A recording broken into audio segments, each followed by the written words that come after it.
बच्चों, तो आज हम पढ़ने जा रहे हैं आपकी पुस्तक का 9वां अध्याय, जिसका शीर्षक है चिड़िया की बच्ची। ये एक बहुत सुंदर कहानी है। इसमें क्या होता है, एक चिड़िया जो होती है वो घोंसले में रहती है। तो एक दिन उसकी बच्ची उड़कर बाहर टहलने के लिए निकल पड़ती है।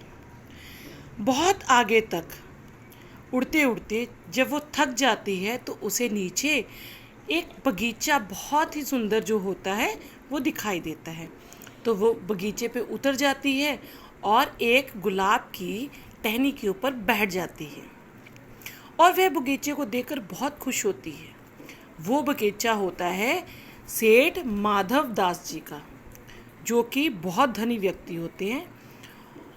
उनकी बगीचे के पास उनकी एक कोठी होती है जो कि बहुत ही देखने में सुंदर लगती है और उन्होंने बहुत सुंदर एक बगीचा बनाया होता है। तो चिड़िया बहुत खुश होती हुई उस नज़ारे को देखती हुई कभी एक जगह जाती है, एक से दूसरी जगह टहलने लगती है। जो सेठ होते हैं माधवदास जी, वह अपने बरामदे में उन्होंने एक पलंग लगाया होता है जिस पर तकिए के सरहने या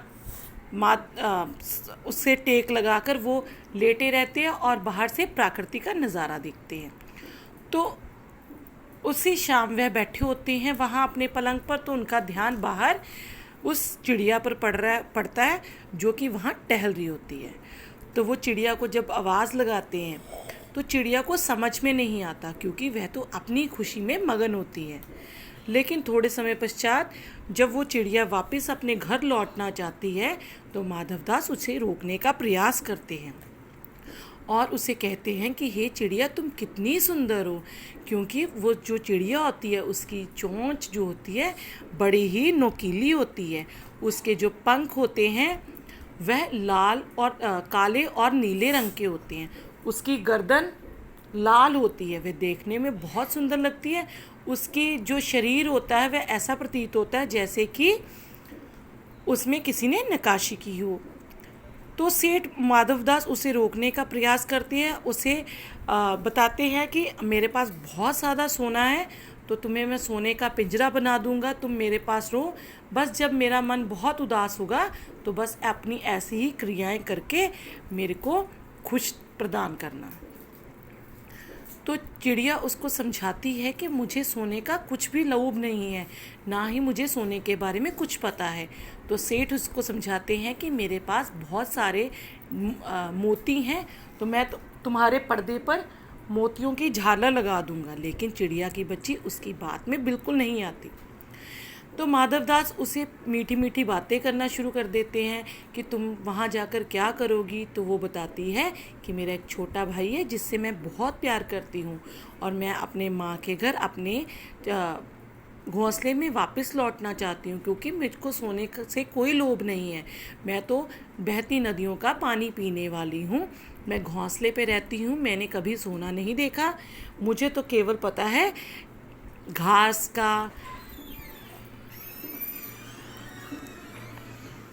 नीले आकाश का और सूरज का। इसके अतिरिक्त मुझे और किसी का कोई मोह नहीं है।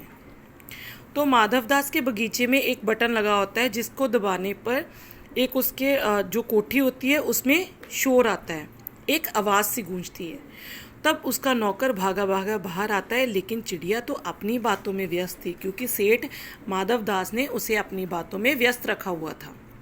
तो जब चिड़िया उससे बात कर रही होती है तो सेठ नौकर को इशारा करता है कि वो चिड़िया को पीछे से पकड़ ले।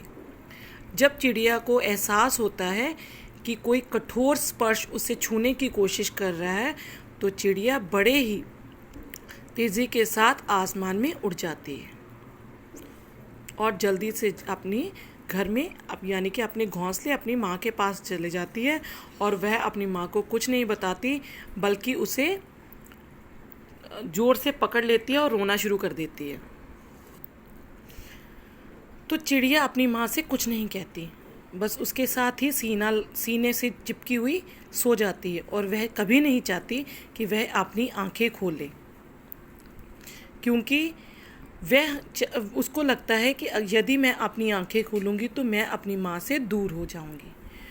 तो वह अपनी माँ की गोद में उसको जकड़ कर सो जाती है। तो मेरे प्यारे बच्चों, इस अध्याय में हमें बताया गया है कि माँ की ममता के आगे दुनिया की हर चीज़ जो है वो व्यर्थ है। धन्यवाद।